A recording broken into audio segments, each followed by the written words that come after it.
محمد آل محمد وعجل فاتحة. بسم الله الرحمن الرحيم. الحمد لله الرحمن الرحيم.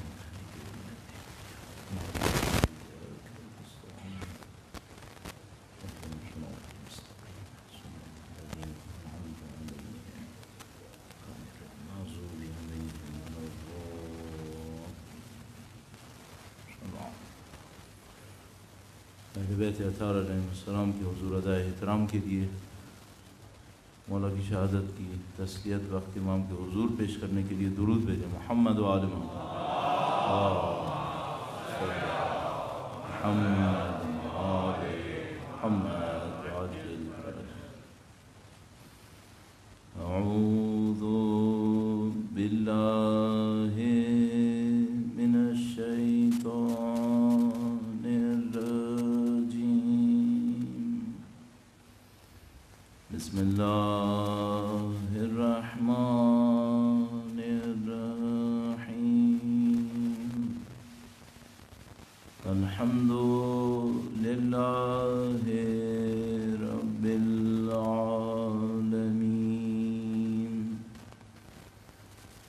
والصلاة والسلام علی سید الانبیاء والمرسلین حبیب الہ العالمین ابی القاسم محمد صلی علی آل محمد وعلى آله الطاهرين سيما بقية الله في الأراضين. قال الله تعالى في كتابه الكريم بسم الله الرحمن الرحيم. أم حسبت أن أصحاب الكهف والرقيم كانوا من آياتنا عجبا. درود بھیجے گا. محمد و آل محمد.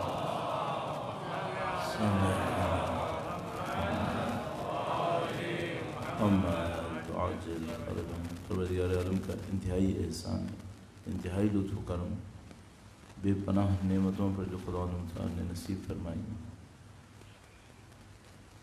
اور اس نعمت کا تو کیا ہی کہنا جو خدا نے سید الشہداء کی محبت کی شکل میں نصیب فرمائی. اگر کوئی انسان کسی کے ساتھ بہت بھلائی کرتا ہے تو کہتے ہیں آپ نے میری نسلوں پہ احسان کیا. سید الشہداء نے ہماری نسلوں پہ احسان کیا. اللہ اکبر. اب تک سید الشہداء سے ہماری نسلوں تک شاید 40-42 نسلیں گزری ہیں. یہ 40-42 نسلیں تو قطعاً سید الشہداء کے احسان تلے ہیں اور قیامت تک سب احسان تلے ہیں. اور جتنا سید الشہداء کے احسان تلے ہیں اتنی ان کی بہن کے احسان تلے ہیں. اللہ عظمت اہل بیت اطہار علیہ السلام، ان کی عظمت پر درود بھیجیں. محمد و آل محمد صلی علی محمد. حقیقت یہ ہے کہ ہم چونکہ اہل دنیا ہیں اور ہم وہ اہل دنیا نہیں ہیں جس نے دنیا میں رہتے ہوئے آخرت دیکھ لی ہو، آخرت تیار کر لی ہو. انشاءاللہ کر لی ہوگی، دیکھا نہیں ہوگا. ہم اہل دنیا ہیں باہر، اور اہل دنیا ہونے کے ناطے جو ہماری خامی رہی یا ہے اللہ دور کر دیں گے انشاءاللہ، کہ ہم اپنی آخرت کو اس طرح نہیں سمجھ پائے. جانتے ہیں ٹھیک ہے ہم یہاں سے مریں گے، پھر ایک مرحلہ آئے گا اسے برزخ کہتے ہیں، پھر ایک مرحلہ آئے گا اسے محشر کہتے ہیں، پھر ایک مرحلہ آئے گا اسے پل صراط کہتے ہیں، پھر جنت ہے. یہ ہمیں اجمالاً پتہ ہے، لیکن ہمیں یہ نہیں پتا کہ یہاں سے وہاں کا جو کنیکشن ہے ایگزیکٹلی بالکل ایکوریٹلی وہ کنیکشن کیا کنیکشن ہے. ہم ایک بہت سادہ سا تصور اپنے ذہن میں رکھے ہوئے ہیں، وہ بھی کافی ہے. وہ ثواب کا تصور ہے، یہ کام کرو ثواب ملے گا. وہ ثواب کیا ملے گا، کیسے ملے گا، اس ثواب کی شرائط کیا ہوں گی؟ یہی کہ مثلا سید الشہداء کا ہم ذکر کریں الحمدللہ رب العالمین. اب اس سید الشہداء کے ذکر کے نتیجے میں عظیم الشان ثواب ہے جس کا وعدہ کیا گیا ہے. اس ثواب کو حاصل کرنے کے لیے شرط کیا رہے گی، کس انداز میں اس کام کو انجام پانا ہے.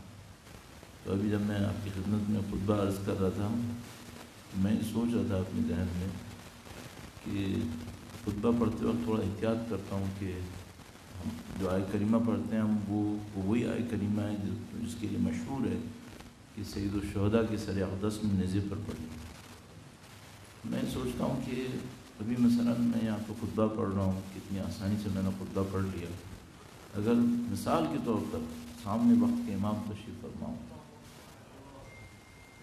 تو یہ خطبہ پڑھنا میرے لیے دشوار ہو جاتا ہے، کیونکہ ایک ایک جملے پر وہ نظر پہ رکھتے کہ مثلا میں ان کے سامنے کیسے پڑھتا ہے. اور تصور کریں ہمارا عقیدہ ہم سے یہ کہہ رہا ہے کہ وہ ان مجالس پر نظر رکھے ہوئے ہیں. کتنا احتیاط کرنی چاہیے جو اس مجلس کو منعقد کرے، کتنی احتیاط کرنی چاہیے جو یہ مجلس پڑھے، کتنی احتیاط کرنی چاہیے جو ان مجلسوں میں آ رہے ہوں کہ بھئی یہ وہ مجالس ہیں، یہ وہ جگہیں ہیں جہاں پر مقدس ہستیاں تشریف لا رہی ہیں. تو مثلا یہاں کہیں یا مثلا اس دوسرے امام بارگاہ میں ایک لسٹ تھی کہ بھئی مجلس کے آداب کیا ہونے چاہیے. ایک ادب جو وہاں پہ بھی لکھا تھا بہت ضروری ہے اور آپ بھی انشاءاللہ اس کا خیال کریں، بغیر وضو کے شریک نہ ہوں، باوضو شرکت کریں. آپ جس فرش پر بیٹھنے کی بات کر رہے ہیں اس فرش کے اوپر آپ اپنے عقیدے کے مطابق کہہ رہے ہیں کہ یہاں عظیم الشان ہستیاں تشریف لانے والی ہیں، تو آپ کو کم از کم باوضو تو ہونا چاہیے. بھئی ہم یہ جو ہمارا فرش اعضاء پہ بیٹھنا ہے یہ ہمارا آسرا ہے، دنیا اور آخرت کا سب سے بڑا آسرا. اس کے سوا کچھ اور ہے کیا؟ مثلا بہت سادہ سی ایک بات ہے، موضوع سے نکلا ہوا ہوں لیکن میں دو چار جملے عرض کر دوں آپ کی خدمت میں. درود بھیجے گا محمد و آل محمد، صلی علی محمد و آل محمد عجل فرج. حقیقت یہ ہے، اپنے دل کا عقیدہ آپ کی خدمت میں عرض کر رہا ہوں، مجھے یقین ہے آپ کی نمائندگی کر رہا ہوں انشاءاللہ. البتہ میں کون ہوتا ہوں نمائندگی کرنے والا، لیکن آپ کا بھی یہی عقیدہ ہے کہ ہم خدا کے سامنے اپنی عبادتوں سے سرخرو نہیں ہو پائیں گے. حقیقت یہ ہے بھائی جو نمازیں میں نے پڑھی ہیں اتنے نقص تو اس کے اندر مجھے پتہ ہے کہ ہیں، اتنی کمی تو مجھے پتہ ہے کہ ہے. اچھا مثلا کوئی مجھ سے پوچھے، اللہ کے نبی نے جو ہمیں فرمایا کہ بھئی مثلا فلاں آدمی ہے اس نے اپنی ماں کا اتنا خیال رکھا کہ گودی میں اٹھا کے لے کے جاتا ہے رفع کے لیے، جب وہ کھانا کھلانے لگتا ہے تو پہلے اپنے دانتوں سے چباتا ہے پھر ماں کے منہ میں ڈالتا ہے، ہر مشکل کو اپنی ماں کے لیے اٹھاتا ہے. اس کے بعد اللہ کے نبی سے اس نے پوچھا کہ کیا میں نے ماں کا حق ادا کر دیا؟ فرمایا ایک رات جو تم نے اس کو نجس کیا اس کا حق بھی ادا نہیں کیا، ایک رات کا بھی حق نہیں ادا کیا. کیسی باتیں کر رہے ہو؟ اچھا میں والدین کا حق ادا کر چکا ہوں کیا؟ کیسی باتیں کر رہا ہوں، کہاں کر چکا؟ اپنے جو میرے اساتذہ تھے ان کا حق ادا کر چکا ہوں، کہاں کی بات ہے؟ ابھی تو مجھے یہ نہیں پتا میں نے اپنی اولاد کا حق ادا کیا نہیں کیا، اپنے ہمسایوں کا، اپنے گھر والوں کا، یہ ان انسانوں کے حقوق کا مجھے نہیں پتا کہ میں ادا کر پایا یا نہیں کر پایا. انجانے میں یا جان بوجھ کر کتنوں کے میں نے دل دکھائے، کتنوں کی نعوذ باللہ تعالیٰ اپنی زندگی میں بے عزتی کر بیٹھا، نہیں معلوم میں نے زندگی میں کیا کچھ کیا. اچھا جو میں نے عبادتیں کی اس کا کیا ہوا؟ جو عبادتیں تمہارے سامنے، اگر میں انہی روایات کو دیکھ لوں جنہوں نے ان نمازوں کے بارے میں کہا ہے جو توجہ سے نہیں پڑھی گئی ہیں کہ منہ پہ دے کے مار دی جاتی ہیں، کتنی تو میری نمازیں میرے اوپر واپس آ رہی ہیں. باقی اعمال کا میں کیا عرض کروں پھر؟ اچھا اس کو لے کر خدا کے سامنے سرخرو ہونے والا ہوں؟ اب مجھے معلوم ہے کہ اس میں دم نہیں ہے، اصلا اس میں کچھ ہے ہی نہیں پھر. تو بھائی میری امید کیا ہے؟ حقیقت یہ ہے کہ ہماری اور آپ کی جو اصلی امید ہے، آپ مجھ سے بہتر ہوں گے یقیناً، لیکن میری جو اصلی امید ہے وہ یہ ہے کہ خدا میں کوئی عمل کا بھروسہ لے کے تیرے پاس نہیں آ رہا ہوں، میں صرف چند محبتوں کا بھروسہ لے کے تیرے پاس آ رہا ہوں، اس سے زیادہ میرے پاس نہیں ہے. تو نے اپنے نبی کو بھیجا، ان سے محبت کرنے کا ہم نے حکم دیا. ما آتاکم الرسول فخذوہ وما نہاکم عنہ فانتہوا. میں تیرے نبی کا ماننے والا ہوں. تیرے نبی کو دیکھا کہ اپنے نواسے کو کندھے پہ بٹھاتے تھے، تیرے نبی کو سنا کہ اپنے نواسے کو چوما کرتے تھے، تیرے نبی سے روایتوں میں ہم نے دیکھ لیا کہ نواسے کے غم میں روتے تھے اور ان سے محبت کرنے والوں کی شان و فضیلت بیان کرتے تھے. اپنے بھائی مولا امیر المومنین سے عشق کرنے والوں کی شان و فضیلت بیان کرتے تھے. خدا یہ ہمارا آسرا ہے، یہ ہمارا بھروسہ ہے. باقی سب چیزیں تیرے در کے اوپر امید کے ساتھ. ارحم من رأس مالہ الرجاء. دعا کو میں نے فرمایا کہ خدا رحم کر اس پر جس کا سب سے بڑا سرمایہ بس ایک امید ہے. بڑا سرمایہ عبادتیں نہیں ہیں، صرف ایک امید ہے. امید کی ان عبادتوں کو ان محبتوں کے سائے میں تو ہم سے قبول کرے گا انشاءاللہ تعالی. سید الشہداء کی محبت میں اضافے کے لیے انشاءاللہ ان کی نظر لطف کے حصول کے لیے درود بھیجیں. محمد و آل محمد صلی علی محمد و آل محمد عجل فرج. سید الشہداء کی یہ جو محوریت ہے، یہ جو انتی سینٹرل پوزیشن کائنات کے اندر ہے، اس کی وجہ سے کربلا کا واقعہ کائنات کا بے مثال واقعہ ہو گیا. کائنات کا بے مثال واقعہ کیسے ہوا؟ بھائی سب سے بڑا معاملہ یہ ہے کہ بھائی کربلا میں جو محور ہے سید الشہداء کی ذات، یہ اصحاب کسا کی آخری ہستی ہیں.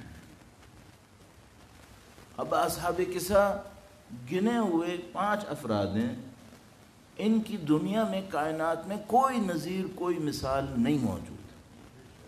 سب کو معلوم اللہ کے نبی مولا امیر المومنین بی بی کی ذات ہست مقدس مولا امام مجتبیٰ سید الشہداء. اب ان کا تو کوئی بدل نہیں ہے کائنات کے اندر، نہ حضرت آدم تک، نہ حضرت آدم سے پہلے، نہ ادھر قیامت کے بعد، کچھ نہیں ہے، اس کا بدل نہیں. یہ 5 ہستیاں مل کر سید الشہداء کے اوپر توجہ کر رہے ہیں چاروں، اور وہ ہستی عظیم الشان کربلا کے میدان کے اندر اپنی بہن کے ساتھ تشریف لائیں. اب کوئی کربلا کیسے بنے گی؟ بن ہی نہیں سکتی کربلا کوئی، ظاہر یہی بنے گی، اب اس کے علاوہ تو کچھ ہے نہیں. اب اگر آپ یہ قبول کر لیں کہ بھئی کربلا کی یہ محوریت ہے، سینٹرل پوزیشن ہے، اس کے علاوہ کربلا کا کوئی چانس نہیں ہے، تو پھر آپ کو یہ دیکھنا پڑے گا کہ جن لوگوں نے کربلا میں ساتھ دیا یہ عام آدمی نہیں ہو سکتے، یہ کوئی غیر معمولی لوگ ہیں. اگر مثال کے طور پر یہ 5 ہستیاں غیر معمولی ہیں اور قطعاً غیر معمولی ہیں، اور یہ واقعہ غیر معمولی واقعہ ہے، تو پھر یہ جو ساتھ دینے والے ہیں یہ معمولی انسان کیسے ہو سکتے ہیں؟ یہ غیر معمولی انسان تھے. یہ لوگ، یہ جو غیر معمولی انسان تھے، ان میں سے ہر ایک نے اپنی ہستی سے ہمیں کچھ سکھایا ہے. اچھا اگر آپ اتنا قبول کریں نا، پھر ایک اور بات بھی قبول کریں، یہ جو سامنے دشمن ہے نا، یہ بھی معمولی دشمن نہیں ہے، یہ بھی غیر معمولی کوئی حیوان ہے، یہ کوئی غیر معمولی جانور ہے. ورنہ ابھی مصائب کا ارادہ نہیں ہے، لیکن مثلاً جو ہم لوگوں کو پتہ ہے مصائب تھوڑے بہت، وہ ایک عام انسان کے دماغ میں نہیں آ سکتے. نواز رسول نہیں، عام انسان کے ساتھ اگر کوئی یہ ظلم کر رہا ہو، وہ انسانیت قبول نہیں کرے گی. نواز رسول کے ساتھ یہ کیسے جانور تھے یہ لوگ؟ اب ہمیں یہ سوچنا ہوگا کہ بھئی یہ جو سارا نظام بن گیا، یہ بنا کیسے ہے؟ اچھا کوئی بھی نظام جبر سے نہیں بنتا. مثلا ہم یہ نہیں کہہ سکتے کہ مثلا سید الشہداء کے ساتھ ہی جبراً اللہ کے نعوذ باللہ تعالی جبر سے امام کا ساتھ دینے آ گئے تھے، یا وہ جو مخالف تھے وہ جبراً امام کو شہید کرنے کے لیے آ گئے تھے. نہیں، جبراً نہیں ہو سکتا. سب اللہ کا نظام سارا کا سارا ارادے اور ارادے انسانی کے اوپر بنا ہوا ہے. تو اس میں یہ دیکھنا پڑے گا کہ بھئی یہ کیا مشکل ہے کہ جس میں ایک انسان اپنے ارادے سے اتنی بدبختی تک آتا ہے، اتنی پستی تک آتا ہے کہ وہ دشمن سید الشہداء بن جاتا ہے اور وہ حرکتیں انجام دیتا ہے۔ تو اس کا ہمیں خداوند متعال نے قرآن کریم میں اندازہ کروایا کہ تم یہ دیکھو کہ گزشتہ قوموں کے اندر کچھ لوگوں نے کچھ حرکتیں کی ہیں، ان سے سیکھ لو کہ بھئی وہ قومیں ان جگہوں تک کیسے پہنچ گئی تھیں۔ ہم لوگ کے ساتھ مشکل یہ ہے، ہم لوگ سید الشہداء کے معاملے میں بھی، گزشتہ اقوام کی جو واقعات قرآن کریم نے بیان کیے ان میں بھی غور و فکر ہمارے ہاں بہت کم ہے۔ واقع رٹ لیتے ہیں ہم لوگ، چلو یہ بھی اچھا ہے برا نہیں ہے۔ مجھے یاد ہے میں 8ویں کلاس میں تھا تو اسلامیات کے چیپٹر میں ہوم ورک کسی نے دیا تھا، کسی ٹیچر نے، تو انہوں نے قصص الانبیاء دے دیے تھے کہ انبیاء کے واقعات لکھ کے لاؤ۔ میں اس زمانے میں انبیاء کے واقعات پڑھ کے بیٹھ گیا تھا۔ اب مجھے پتہ نہیں تھا کہ کتنے صفحے لکھنے، میں نے پوری ایک کتاب ٹریس کر دی اور اٹھا کے اسی کے اوپر لکھ دی۔ تو اس سے مجھے یاد ہو گیا کہ انبیاء کے واقعات مثلا میں نے بچپن میں کیا پڑھے تھے۔ چلو ایک فائدہ تو ہوا مجھے، لیکن سوال یہ ہے کہ یہ صرف رٹنے کے لیے ہیں کیا؟ نہیں، یہ سوچنے کے لیے ہیں، ان پہ غور کرنا ہوگا۔ اب اگر غور کرنے آتے ہیں نا، اور یہ نہ سوچیں کہ مثلا نعوذ باللہ تعالیٰ کہانی ہے، بعض اوقات ہمارا ذہن نعوذ باللہ تعالیٰ ان چیزوں کو کہانیاں سمجھنے لگتا ہے۔ میں ایک چھوٹا سا تجربہ کرتا تھا، ایک کراچی میں ایک اسکول میں پڑھایا کرتا تھا ایک زمانے میں، تو جب میں واقعات انبیاء کے اوپر پہنچتا تھا تو مثلا فرض فرمائے حضرت ابراہیم علیہ السلام کا واقعہ، مثلا آگ میں ڈالے گئے، تو میں بچوں سے کہتا تھا بھئی دنیا کا نقشہ تو تم نے دیکھا ہوا ہے نا، یہ بتاؤ کس شہر میں یہ واقعہ ہوا تھا؟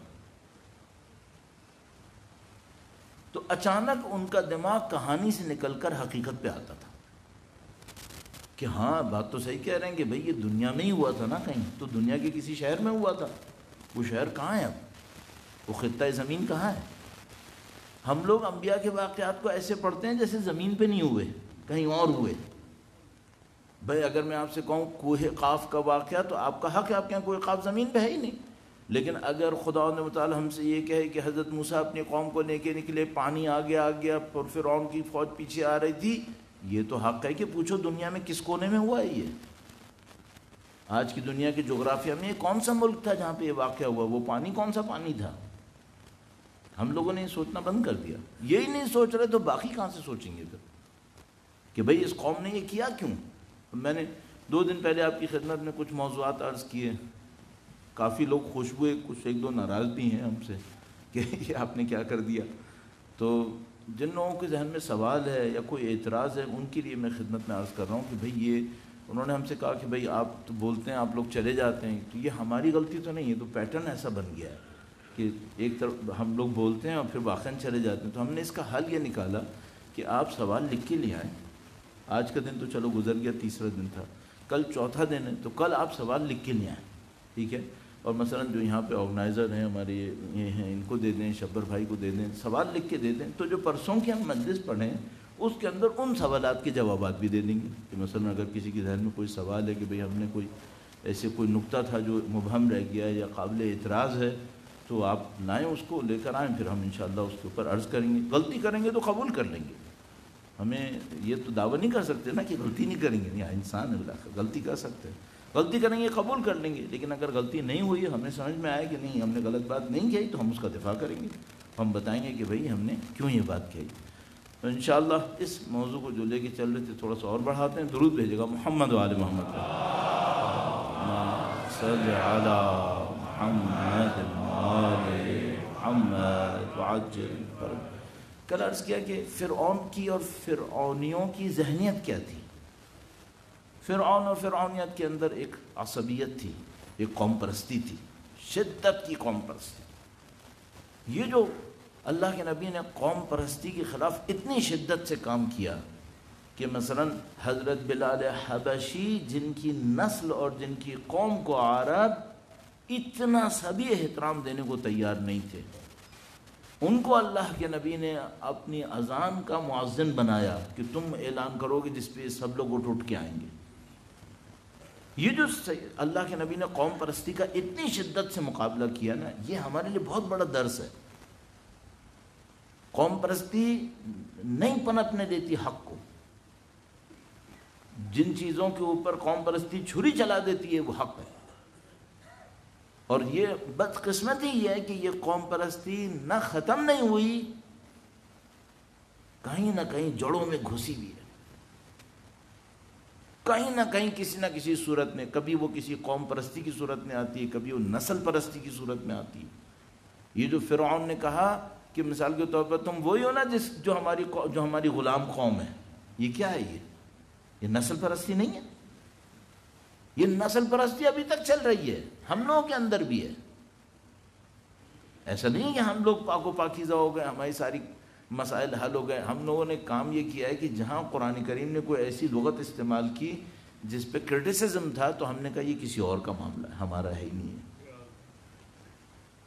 کفران نعمت کرنے والا کافر کہلاتا ہے. ہم نے دیکھا جہاں کافر لکھا ہے کہا یہ نان مسلم کا معاملہ ہے، ہمارا ہے ہی نہیں ہے. فارغ ہو گئے. جہاں دیکھا آمنو ایمان کا، یہ ہم لوگ ہیں. اور آمنو کی شرائط جو تھی اس کا کیا ہوگا؟ ہر آمنو کے بعد لکھا ہے عمل الصالحات، اس کا کیا ہوگا؟ تو ہم نے کہا نہیں، اہل ایمان تو ہم ہیں. بھئی ہیں انشاءاللہ اہل ایمان، لفظ کے اندر ہم نے ایمان قبول کر لیا، لیکن اگلی جو شرط ہے عمل الصالحات، وہ عمل صالح کا کیا ہوگا؟ وہ بھی تو لانا پڑے گا. تو فرعون کی غلطی کیا ہے؟ فرعون کی غلطی نسل پرستی، قوم پرستی. اور اس کے بعد کل میں نے آپ کی خدمت میں سمری عرض کر دیا کہ ظاہر پرستی، ظواہر کی پرستش کے مثلا بڑا گھر، بڑا محل، بڑے باغ، بڑی عمارتیں، یہ سب. اور نمرود کا کام بھی یہی تھا. دونوں میں تھوڑا سا فرق ہے، وہ کبھی انشاءاللہ موقع ملے تو عرض کروں گا. یہ جو ظاہر پرستی، یہ جو نسل پرستی، یہ قوم پرستی ہے، یہ فرعونیوں کے حصے میں تھی. فرعونیوں نے یہ کیا تو انہوں نے جتنا بھی حق کا انکار کیا اس کی بنیاد یہ تھی. اچھا یہ بات بھی ہے کہ اس کے پیچھے طاقت کی خواہش، کہ بھئی طاقت ہمارے ہاتھ سے نہ نکل جائے. کیوں یہ جو بڑے بڑے بادشاہ ہوتے تھے یہ انبیاء کی بات نہیں مانتے تھے؟ کیونکہ ان کو پتا ہوتا تھا کہ اگر ہم نے نبی کی بات مان لی تو طاقت ہمارے ہاتھ سے نکل جائے گی. اچھا یہ جو کیوں بادشاہ، ان کو بت پرستی کیوں اچھی لگتی ہے؟ یہ بت کیوں بناتے ہیں ہمیشہ؟ اور یہ کبھی لکڑی اور پتھر کا بت بناتے ہیں، کبھی نظریات کا بت بناتے ہیں. یہ کبھی نظریات کی بت بناتے ہیں. اس بات کو آپ علامہ اقبال کو تو ہم سب لوگ ریپیٹ کرتے رہتے ہیں. علامہ اقبال نے خود کہا اپنے اس فہم کے ساتھ، انہوں نے کہا یہ جو قوم پرستی ہے یہ آج کا بت ہے، یہ بت ہے آج کا. اور یہ بت کیوں بناتے ہیں؟ اس بت بنانے کا فائدہ یہ ہوتا ہے، بت بولے گا کہ جو پیچھے والا مانگ رہا ہے. ابھی ایک آدمی بت کے سامنے کھڑا ہے سر جھکائے اور بت کو راضی کرنے کی کوشش کر رہا ہے، تو بت کے پیچھے بیٹھا ہوا ابو جہل کہتا ہے 5 بکرے لے کر آ. اب کوئی پوچھنے والا نہیں کہ اس بت نے کب تجھے بتایا کہ 5 بکرے چاہیے. جو ابو جہل کی مرضی آئے گی بولے گا. تو ہمیشہ یہ جو اللہ کے نافرمان ہوں گے، سرکش باغی ہوں گے، یہ سامنے ایک بت رکھیں گے اور اس بت کے نام پہ لوگوں پہ ظلم کریں گے، استحصال کریں گے. کیوں؟ وہ خود تھوڑی بولے گا. اب آج کل کے زمانے کا ایک بت چل رہا ہے، وہ بت کیا ہے؟ نیشنلزم. یعنی اگر صرف ایک جملہ کہتے ہوئے عرض کر کے ہٹ جاؤں یہاں سے کہ نیشنلزم اگر بت ہے نا، تو جو اسلام میں خدا تھا وہ آج قوم بنی ہوئی ہے، اور جو اسلام میں متقی تھا وہ آج شہری بنا ہوا ہے. انہوں نے انٹرپریٹیشنز ایسی کی ہوئی ہیں کہ جو ہمارے یہاں تقویٰ کی ریکوائرمنٹ تھی کہ بھئی آپ متقی ہیں، آپ کو ایسا ہونا چاہیے، یہ کوئی تقویٰ کا لفظ استعمال نہیں کریں گے، صرف ایک لفظ استعمال کریں گے، آپ کو اچھا شہری بننا چاہیے، آپ کو ایسا ہونا چاہیے. اور ہم ساری باتیں کریں گے خدا کے لیے کہ آپ اللہ کے بندے بنیں، اور وہ ساری باتیں کریں گے کس کے لیے؟ آپ اپنی قوم کے لیے کریں، آپ اپنی قوم کے لیے کریں. ہم نے آئیڈیاز کو ریپلیس کیا ہے، اور ہم میں سے بہت کم کسی کے اندر اتنی طاقت و جرت رہی ہے کہ وہ تھیوریٹیکلی کم از کم اس کو دکھا سکے کہ بھائی یہ کام غلط ہو گیا ہے، ہم کسی اور کے لیے خلق ہوئے، ہم اس طرح کے لیے خلق نہیں ہوئے تھے. بہرحال میں نے بھی تھوڑا سا اپنا غصہ نکالنے کی کوشش کی ہے. اس میں کہانی بہت زیادہ ہے. میری جو اسلام کے ساتھ ساتھ اگر کہیں میری مطالعات رہیں، میرا ایم فل پولیٹیکل سائنسز میں تھا، تو اس خاطر مجھے احساس ہے کہ ہم پولیٹیکل آئیڈیاز کے اندر کس طریقے سے منحرف کیے گئے.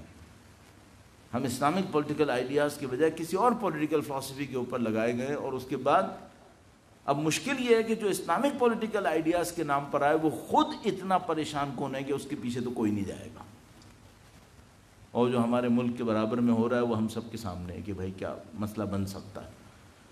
تو بہت عجیب دور ہے۔ بہرحال ہم واپس آتے ہیں اور اس سے اپنے آپ کو کنیکٹ کرنے کی کوشش کرتے ہیں فرعون اور بنی اسرائیل کے معاملے کو۔ درود بھیجے گا محمد و آل محمد صلی علی محمد و آل محمد وعجل فرج۔ چلو فرعونی قوم پرست تھے، نسل پرست تھے، ظاہر پرست تھے، مادہ پرست تھے، طاقت کے پجاری تھے، جس کی خاطر حضرت موسیٰ علیہ السلام کا انکار کیا۔ وہ ایک ظلم تھا جو بعد میں بھی ہوتا رہا۔ اصل سوال ہمارا بنی اسرائیل کے ساتھ ہے۔ بنی اسرائیل کون ہے؟ بنی اسرائیل انبیاء کی نسل سے، انبیاء کی نسل سے۔ حضرت یوسف علیہ السلام اور ان کے بھائی جب آ کر مصر میں رہنا شروع ہوئے تو یہاں سے جو قوم آگے بڑھی تھی اس کا نام تھا بنی اسرائیل۔ حوادث زمانہ کے نتیجے میں وہاں پر یہ لوگ رہتے رہے۔ ظاہر ہے حضرت یوسف علیہ السلام کا بہت بڑا مقام تھا، کم سے کم آج کے لوگوں نے کچھ نہ سنا ہو دیکھا ہو تو سیریل تو دیکھ ہی لیتے ہیں، ٹیلی ویژن سیریلز، تو اسی میں دیکھ لیا ہوگا کہ حضرت یوسف علیہ السلام کا کیا مقام تھا۔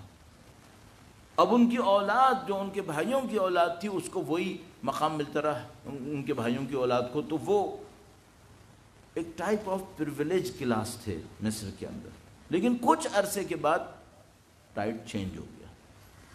وہ جو فرعونی تھے انہوں نے ان کے خلاف محاذرائی شروع کر دی، اور جو ان کے خلاف الزام لگایا وہ بہت عجیب الزام تھا جو فرعون نے دہرایا ہے۔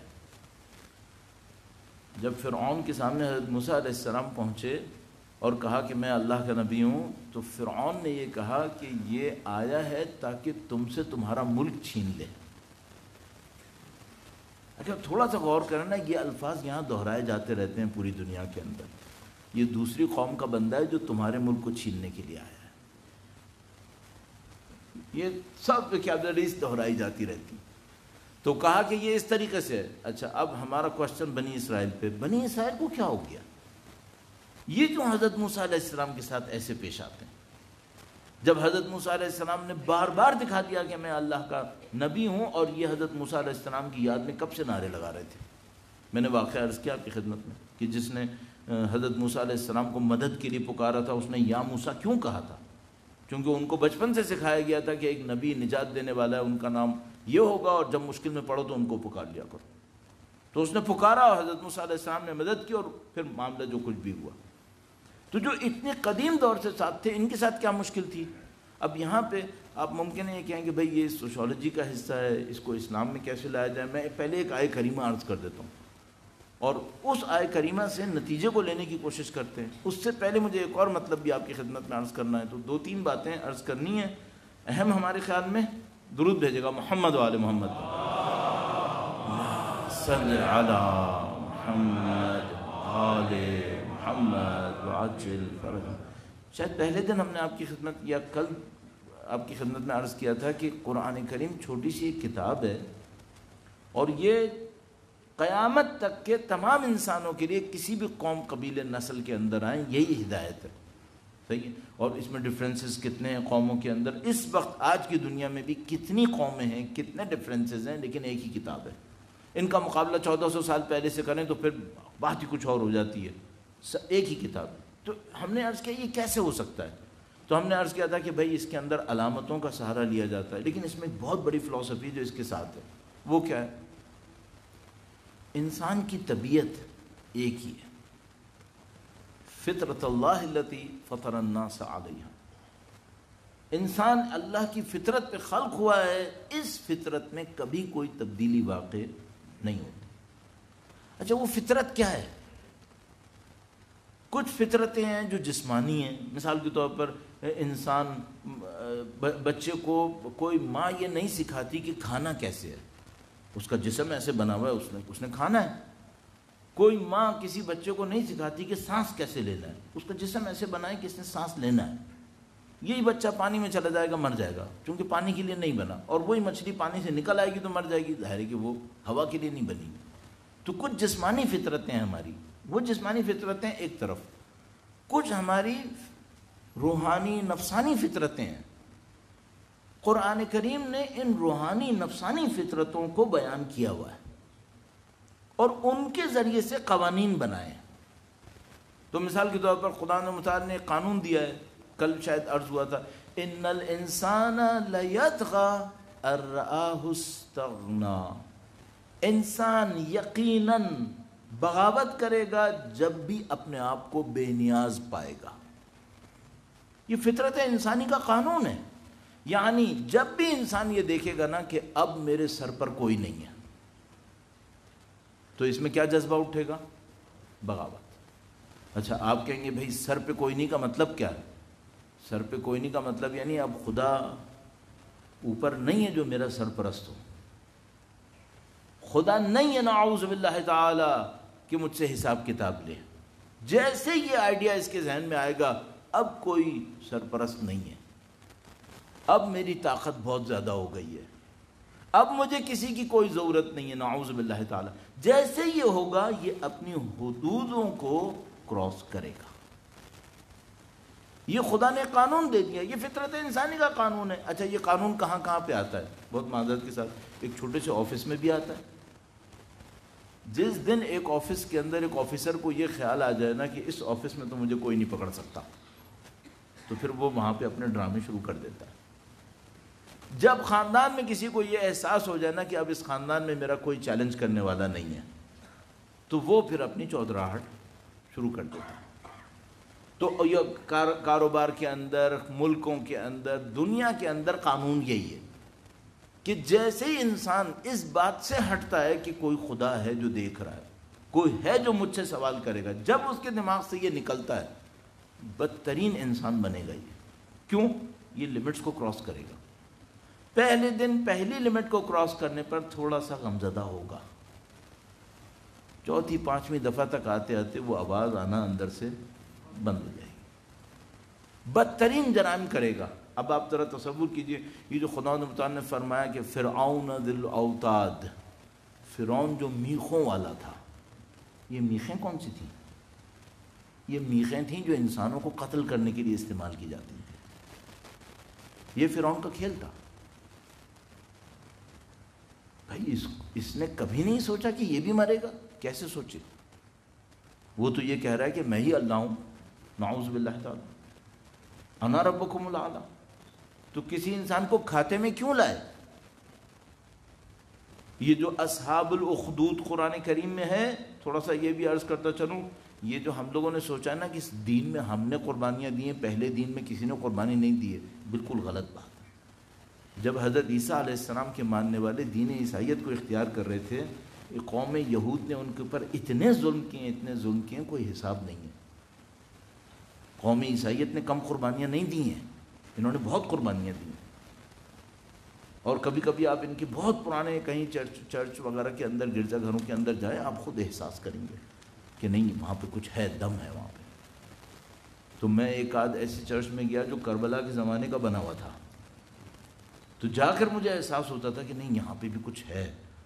یا مثلا ایک کسی جگہ پہ گیا، وہاں پہ معلوم کیا تو پتہ چلا یہاں پہ ان کے بڑے 2-3 بڑے عرفاء دفن ہیں، انہوں نے قربانیاں دیں. اصحاب اخدود، یہ جو خندق والے ہیں، یہ کون لوگ تھے؟ خندق کھودی تھی، آگ کی خندق بہت بڑی، دونوں طرف قوم یہود کے سرکردہ افراد بیٹھے ہوتے تھے اور سارے عیسائیوں سے کہا تھا اگر عیسیٰ کو ماننا ہے تو آگ میں کود جاؤ. اور مرد، عورت، بچے اپنے دین کے دفاع کے لیے آگ میں کودتے رہے کہ ہم کفر اختیار نہیں کریں گے. یہ حضرت عیسیٰ کے ماننے والوں کی قربانی کی یاد میں جو خدا نے قرآن کریم میں اصحاب اخدود کا قربانیاں دی ان لوگوں نے. تو یہ اب ایک انسان کتنا وحشی ہو کہ وہ عورتوں، بچوں، مردوں سے کہے آگ میں کودو. کیوں؟ چونکہ تم ایک دین کے ماننے والے ہو. ان وحشیوں کو کوئی خیال نہیں ہے اور یہ کام دین کے نام پہ کر رہے ہیں. اور جو ہمارے ہی دور کے اندر یہ داعش نے جو کچھ کیا دین کے نام پہ کیا، یہ کون وحشی ہیں؟ یہ اللہ کے بندے ہیں. اللہ کے بندے زندہ انسانوں کی کھال اتارتے ہیں. اللہ کے بندے یہ کرتے ہیں؟ نہیں. یہ جب ان الانسان لا یطغی ان رآہ استغنی، اس کی کہانی ہے. تو آپ اور میں ہمیشہ قرآن کریم کے اندر جا کے دیکھیں، انسان کی فطرت کے قوانین قرآن کریم نے بیان کیے، ان فطرتوں پہ ساری دنیا نے چلنا ہے، ساری انسانیت نے اسی فطرت پہ چلنا ہے۔ اب آپ جا کر قرآن کریم میں جب یہ دیکھتے ہیں کہ بھئی یہ قوم بلا وجہ میں کسی کی اطاعت کیوں کرتی ہے، تو وہاں پہ خداوند متعال نے قانون دیا ہوا ہے، فرعون کا قانون دیا ہوا ہے۔ فرعون نے کیا ترکیب کی، تو وہ جو مشہور و معروف آیہ کریمہ ہے وَجَعَلَ أَهْلَهَا شِيَعًا يَسْتَضْعِفُ طَائِفَةً مِّنْهُمْ يُذَبِّحُ أَبْنَاءَهُمْ وَيَسْتَحْيِي نِسَاءَهُمْ، کہ اس نے اپنی قوم کو گروہ گروہ میں تقسیم کر دیا تھا، ایک گروہ کو تو اپنی پریویلیج میں رکھا اور دوسرے گروہ کو مستضعف کر دیا، کمزور کر دیا، ان کے بچوں کو ذبح کر دیتا تھا، ان کی عورتوں کو کنیز بنا لیتا تھا۔ یہ ایک حقیقت سمجھ میں آتی ہے کہ اگر اوپر والے کو ظلم کرنا ہے تو اس کو سادہ سا ایک کام ہے جس کو آج کل ہم انگلش میں بھی بولتے ہیں کہ بھائی ان کو لڑاؤ، ایک کو حمایت دے دو، دوسرے کو دبا دو۔ یہ جو آج تک امریکہ کے اندر نسل پرستی کا بھوت ان سے کنٹرول نہیں ہو رہا ہے اور نہیں ہوگا، گورے اور کالے کا فرق، آج تک اتنی سویلائزیشن، اتنی ماڈرنائزیشن، الٹرا ماڈرن سوسائٹیز بن جانے کے باوجود یہ کیا ہے، یہ سینکڑوں سال کا کالے اور گولے کا فرق ہے جو انہوں نے دماغوں میں بٹھا دیا، جو اب نکل کے نہیں دے رہا ہے ان سے۔ اور وہ ہر روز ایک کہانی آتی ہے میرے اور آپ کے سامنے، آج یہ ہو گیا، آج وہ ہو گیا۔ تو فرعون نے کیا کیا؟ فرعون نے ایک کام یہ کیا، ایک کو کہا کہ اونچے ہو جاؤ، ان کو جناب علی ترجیحات دینا شروع کر دیں، پریویلیجز دینا شروع کر دیں۔ دوسری قوم کو نیچے کیا، یعنی بنی اسرائیل کو نیچے کرنے کا مطلب کیا ہوتا ہے، یہ ایک اور آیہ کریمہ میں آیا ہوا ہے، چھوٹی سی ایک بات ہے دیکھنے میں لیکن راز ہے۔ فاستخف قومہ فأطاعوہ،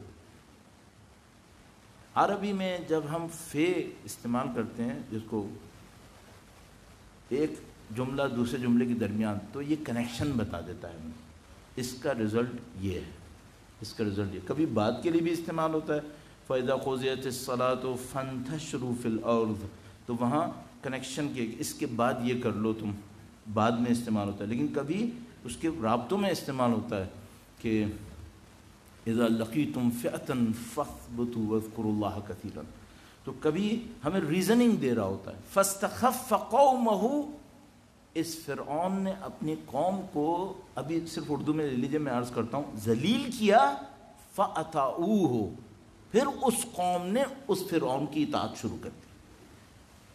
یہاں پہ ایک پوائنٹ ہے جو مجھے آپ سے عرض کرنا ہے، یہ کی پوائنٹ ہے، فرعون بنی اسرائیل کو کس طرح اپنی اطاعت کے اوپر تیار کر سکا، اور کس طرح بنی اسرائیل اس اطاعت کے چنگل سے آخری وقت تک نہیں نکل سکی، حتیٰ بیت المقدس میں داخل ہوتے وقت۔ درود بھیجے گا محمد و آل محمد، صلی علی محمد آل محمد وعجل فرج۔ اگر کوئی دوست احباب میں سے یہ سمجھے بھائی مولانا آپ بلا جمع تاریخ میں اتنا زیادہ جا رہے ہیں بنی اسرائیل، تو میں دو روایتیں صرف عرض کر دوں اہل بیت سے۔ اہل بیت نے فرمایا کہ ہماری مثال، اہل بیت نے فرمایا ہماری مثال قوم کے اندر وہی مثال ہے جو باب حطہ کی بنی اسرائیل میں تھی۔ باب حطہ کی بنی اسرائیل میں، باب حطہ کیا ہے؟ بیت المقدس میں داخل ہوتے وقت خدا نے متعال نے قوم سے کہا تم اس دروازے سے داخل ہونا اور کہنا حطۃ، یعنی اے خدائے ہم پناہ مانگتے۔ انہوں نے دروازے سے داخل ہوتے وقت کہا حنطۃ، گندم گندم، مسخرہ کیا خدا کے ساتھ۔ اہل بیت نے کہا ہماری مثال باب حطہ ہے، مومنوں نے ہمیں مانا ہے اور دشمنوں نے ذلیل کرنے کی کوشش کی۔ یہ اہل بیت کا قول موجود ہے۔ مولا سید الشہداء نے عبداللہ بن عباس سے یا عبداللہ بن زبیر سے، میرے ذہن میں ابھی نہیں آ رہا اس لیے میں یقین سے نہیں کہہ پا رہا، سید الشہداء کا قول ہے۔ سید الشہداء نے فرمایا کہ یہ میری حرمت کو ایسے ہی پامال کریں گے جیسے بنی اسرائیل نے ہفتے کے دن کی حرمت کو پامال کیا۔ صحیح ہے؟ جو سید الشہداء کا چاہنے والا ہے نا، اہل بیت کا چاہنے والا ہے، اسے چاہیے بنی اسرائیل کو اسٹڈی کرے، اور یہی کیس تاریخ میں ریپیٹ ہوتے رہیں گے، یہ ریپیٹ ہوتا رہے گا۔ اس خاطر میں بنی اسرائیل کو اتنی اہمیت دے رہا ہوں، آپ کی خدمت میں عرض کر رہا ہوں کہ بھئی آپ اس سے انالیسس کریں ضرور۔ فاستخف قومہ فاطاعوہ، فرعون نے کیا کیا؟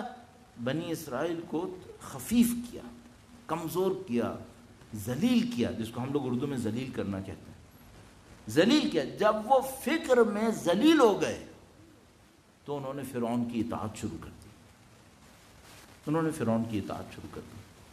صحیح۔ اب میں بالکل ایک برعکس ایک مثال دیتا ہوں، اس سے ہم یہ دیکھیں کہ یہ معاملہ ہے کیا معاملہ۔ درود بھیجے گا محمد و آل محمد، صلی علی محمد و آل محمد وعجل فرجہ۔ نزدیک لانے کی خاطر حضرت حر علیہ السلام عین موقع کے اوپر طاقتور لشکر کو چھوڑ کر سید الشہداء کے لشکر میں آ گئے، عین موقع کے اوپر۔ صحیح ہے۔ اگر حضرت حر کے اندر فضائل کی طاقت نہیں ہوتی تو یہ کر سکتے تھے کیا؟ ایک عام انسان دو لشکروں کو آمنے سامنے دیکھے اور خود اس لشکر میں ہو جو ابھی شام تک چند گھنٹے کے اندر جیت جائے گا کنفرم ظاہری طور پر، یہ چھوڑ کے آئے گا ادھر؟ کوئی چانس نہیں ہے۔ اچھا، اگر حضرت حر کے اندر فیصلے کی بھرپور طاقت نہ ہوتی تو چاہے امام حسین کو حق سمجھ رہے ہوتے پھر بھی نہ آتے، اگر فیصلے کی طاقت نہیں ہوتی۔ دو، اگر ان کے اندر خطروں کو جھیلنے کی طاقت نہ ہوتی، ہمت نہ ہوتی، نہیں آتے وہ۔ یعنی وہ جان لیتے کہ حق سید الشہداء کے ساتھ ہے، وہ جان لیتے کہ مجھے ان کا ساتھ دینا چاہیے، لیکن وہ موت سے ڈر جاتے نعوذ باللہ تعالی، تو امام کی طرف نہیں آتے وہ۔ کتنی شخصیت کے اندر طاقت چاہیے کہ وہ صبح عاشور یہ فیصلہ کرے، صبح عاشور یہ فیصلہ کرے، کتنی شخصیت میں یہ طاقت چاہیے۔ صحیح، یہ کوئی پست انسان کر سکتا ہے؟ نہیں، کوئی پست انسان یہ کام نہیں کر سکتا۔ پست کسے کہہ رہے ہیں آپ؟ پست نہیں کہہ رہا جو نسلاً پست ہو، نسلاً کی پست بات نہیں ہو رہی، کردار کی پستی کی بات ہو رہی ہے۔ یعنی جو شخص بہادر نہ ہو وہ یہ نہیں کر سکتا، جو شخص حق کو سب سے بڑا معاملہ نہ سمجھتا ہو وہ یہ فیصلہ نہیں کر سکتا، جس شخص کے اندر ذمہ داری کا احساس نہ ہو وہ یہ فیصلہ نہیں کر سکتا۔ تو اس شخص کے اندر پتہ نہیں کتنے فضائل جمع ہونے چاہیے، تب یہ جا کر یہ فیصلہ کرے گا کہ وہاں سے نکل کے یہاں آئے گا۔ اور اگر لوگوں کی فکریں پست ہوئی بھی ہوں پھر وہ پوری بے حیائی کے ساتھ عبید اللہ ابن زیاد کے ساتھ کھڑے رہیں گے، گرچہ وہ ہوں گے جنہوں نے خط لکھا ہوگا۔ حضرت حر نے خط نہیں لکھا تھا، جن لوگوں نے خط لکھے تھے وہ عبید اللہ کے ساتھ تھے، وہ عمر سعد کے ساتھ تھے، پوری بے حیائی کے ساتھ۔ کیوں؟ شخصیت میں پستی تھی۔ جب بھی کسی ظالم کو، کسی قوم کو مطیع بنانا ہو، فرما بردار بنانا ہو، تو وہ کیا کرتے ہیں؟ اسے کردار کا پست بنا دیتے ہیں۔ اگر قوم کردار کی پست ہوگی کبھی حر نہیں بنے گی۔ حر بننے کے لیے کیریکٹر چاہیے ہوتا ہے۔ تو اگر قوم کو کردار ہی پست مل گیا ختم ہو گیا معاملہ۔ پھر یہ قوم کہاں مخالفت کرے گی؟ کیوں مخالفت کرے؟ کیوں اپنی جان کو خطرے میں ڈالے؟ آج معذرت کے ساتھ کسی نے کل پرسوں مجھ سے کہا تھا مولانا کنیکشن دیتے رہیے گا۔ کنیکشن لے لو، کنیکشن لو۔ آج ہم میں سے کتنے لوگوں میں یہ طاقت ہے کہ حق کی خاطر اپنی جائیداد قربان کریں؟ خاندانوں کے اندر ناانصافیاں ہوتے دیکھتے رہتے ہیں، لیکن اتنی زحمت نہیں کرتے کہ جس کے اوپر ظلم ہوا اس کا ساتھ دینے کے لیے کھڑے ہو جائیں۔ کیوں؟ مجھے کیا، میں کیوں اس جھگڑے میں پڑوں؟ یہ حر کی فکر ہے۔ حر کو تو عمر سعد سے صرف اتنا کہنا تھا، عمر سعد میں اس جھگڑے میں نہیں ہوں، میں کوفہ واپس جا رہا ہوں۔ ایسے جاؤ، معاملہ ختم۔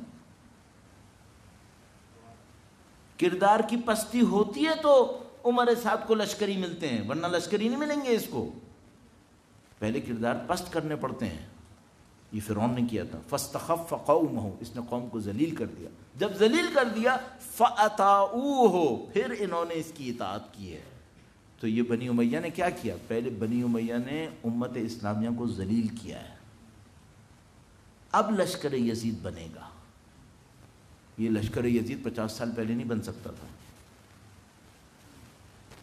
اس وقت معاشرے کے اندر اتنے عزت دار لوگ تھے کہ جو اتنی پستی پہ نہیں آ سکتے تھے.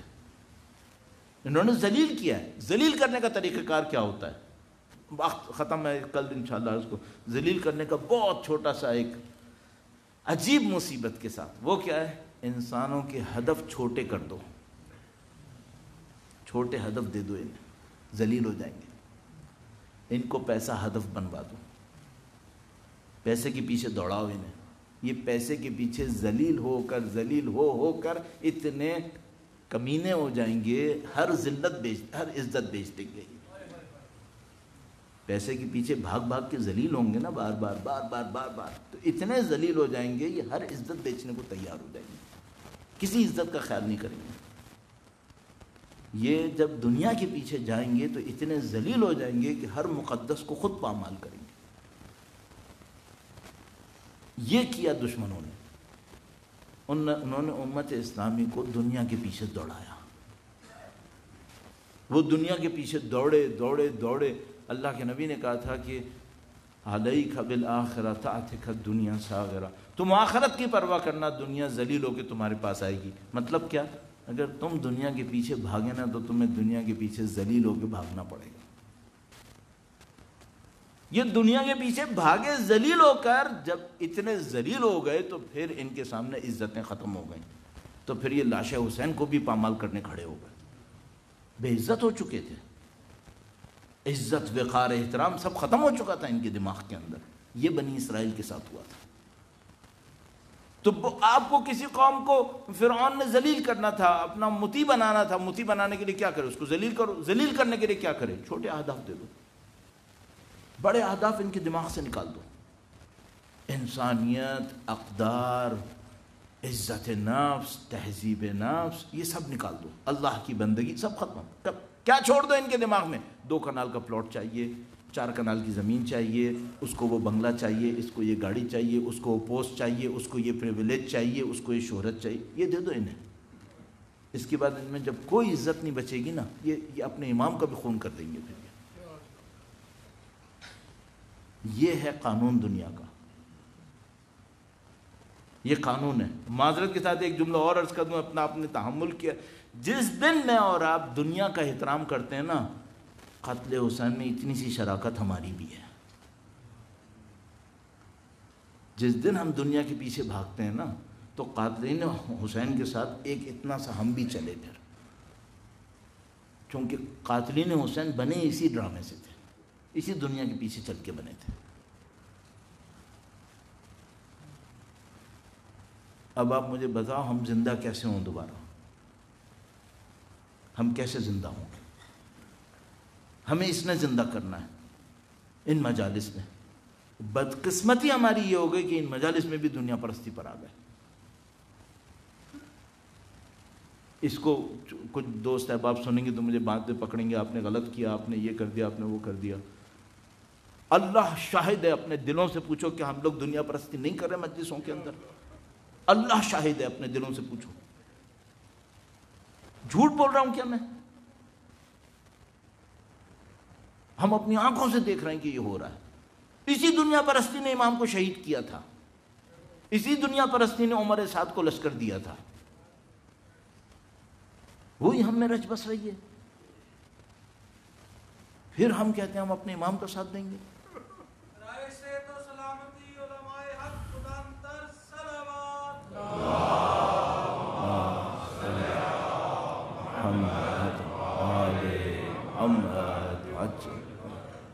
خدا ہم سب کو محفوظ رکھے اس بلا سے. یہ وہ بلا ہے جس کے اندر ہم لوگ پھنسے ہوئے ہیں. یہ وہ دجال ہے عزیزان محترم، یہ وہ دجال ہے.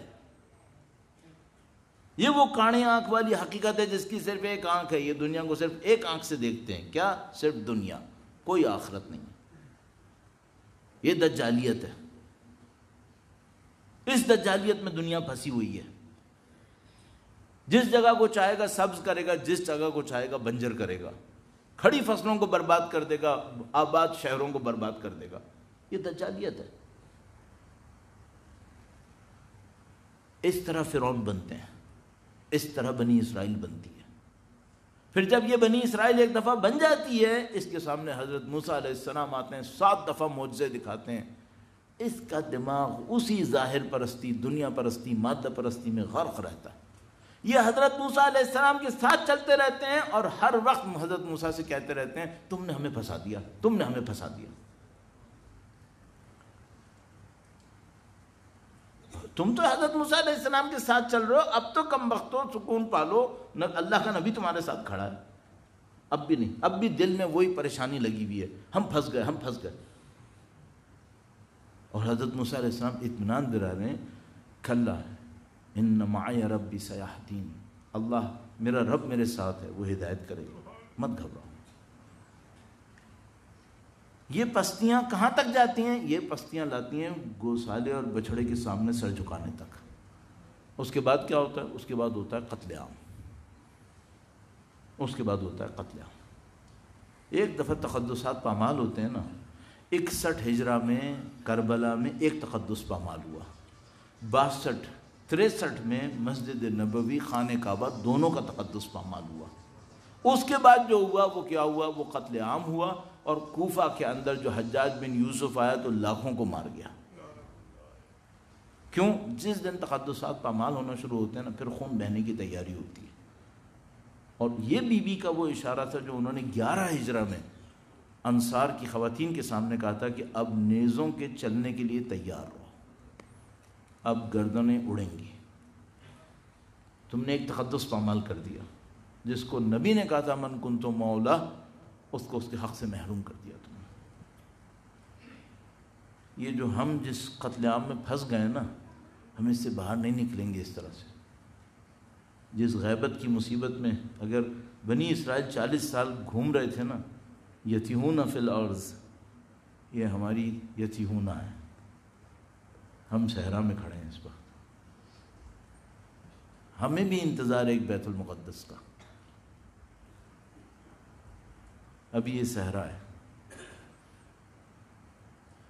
اللہ ہم سب کے لیے آسان کرے انشاءاللہ۔ آپ فضائل کے پیچھے جائیں، میں فضائل کے پیچھے جاؤں، پستیوں کے پیچھے مت جائیں۔ یہ دنیا پستیوں میں جا جا کر قاتل حسین بنی ہے۔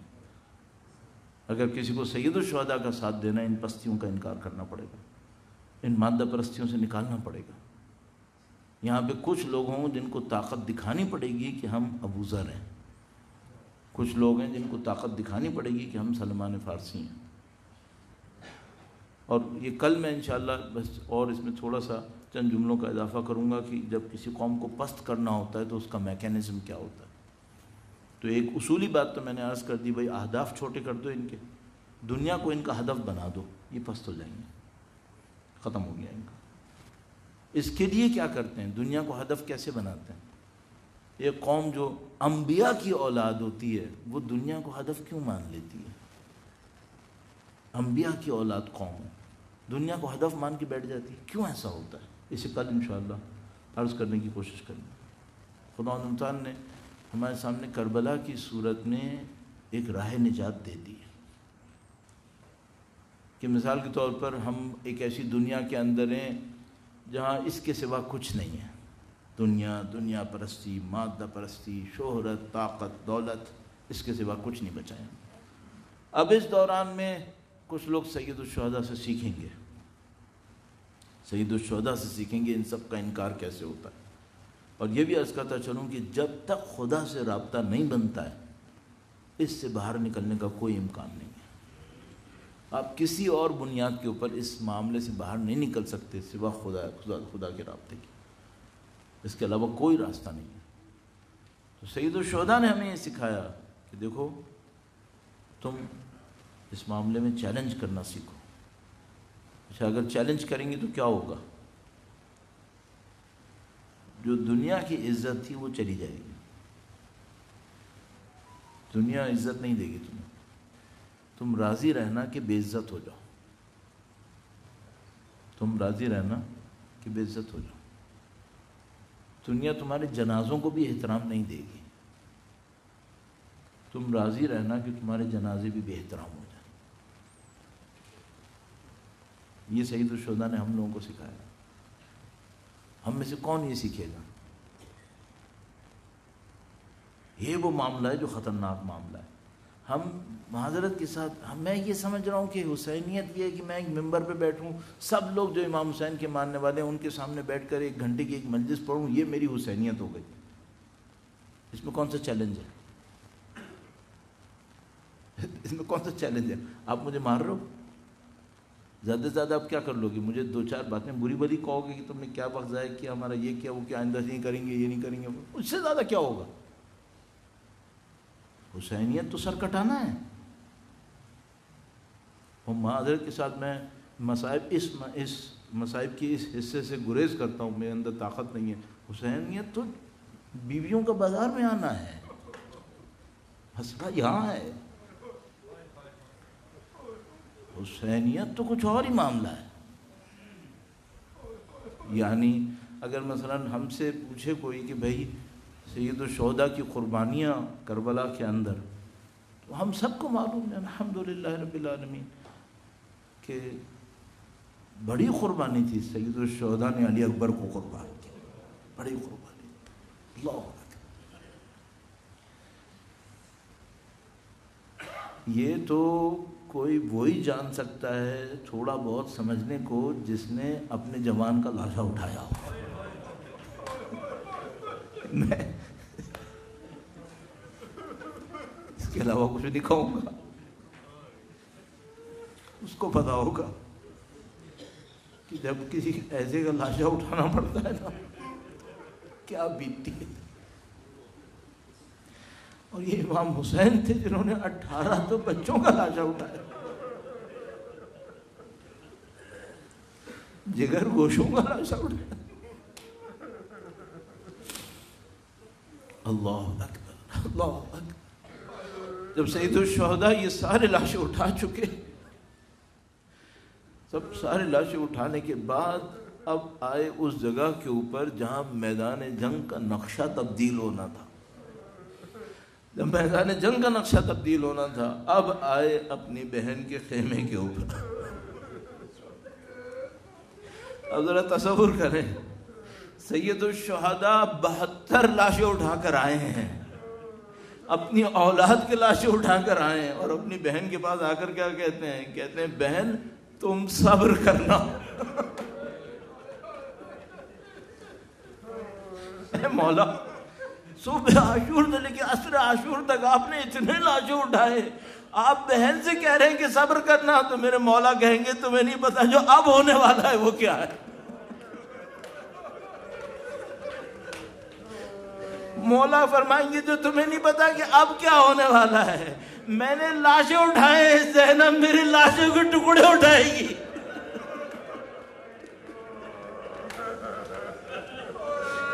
میں حسین تھا, میں مرد تھا, یہ میں نے لاشیں اٹھائے, یہ میری بہن رسیوں میں جکڑی ہوئی میرے لاشیں پر آئے گی. واللہ عزیز و عظیم معاملہ ہے. آج بھی کبھی جب سید الشہداء کو لوگ عزاداری میں دیکھتے ہیں اور سید الشہداء سے کبھی کوئی بات کرتے ہیں عزاداری کے اندر, بڑے بڑے فحول, بڑے بڑے عرفاء, اور جب سید الشہداء سے پوچھتے ہیں مصائب کون سے ہیں تو فرماتے ہیں میری بہن, میری بہن, میری بہن. آپ کو وہ جملہ تو یاد ہے مولا چوتھے امام کا؟ عزیزو کیسے انسان بیان کرے ان جملات کو کہ میرے مولا کیا فرما رہے ہیں؟ فرما رہے تو نہیں جانتا جو شام میں ہوا ہمارے ساتھ. شام کا معاملہ کچھ اور ہے. عزیزو بس ایک جملہ اور عرض کروں گا. اب ہم سب کو تو صرف جو مجھے ہی پتا ہے, اس سے زیادہ تو ہمیں نہیں پتا, لیکن میں بس اتنا جملہ عرض کروں گا. دیکھو یہ وہ بہن ہے جو جب مدینے میں سواری میں بیٹھنے لگی تھی نا تو 18 جوان کھڑے ہوئے تھے, 18 جوان کھڑے ہوئے تھے اور بیوی کو سوار کرا رہے تھے. تو بس ذرا سا جملہ, ایک وقت آیا جب بیوی نے مقتل کی طرف دیکھا اور کہا بھائیو تم مجھے اٹھائے. ارے زینب کیسے سوار ہو, اس کے 18 بھائی تو مقتل میں. الا لعنت اللہ علی القوم الظالمین. وسيعلم الذين ظلموا أي منقلب ينقلبون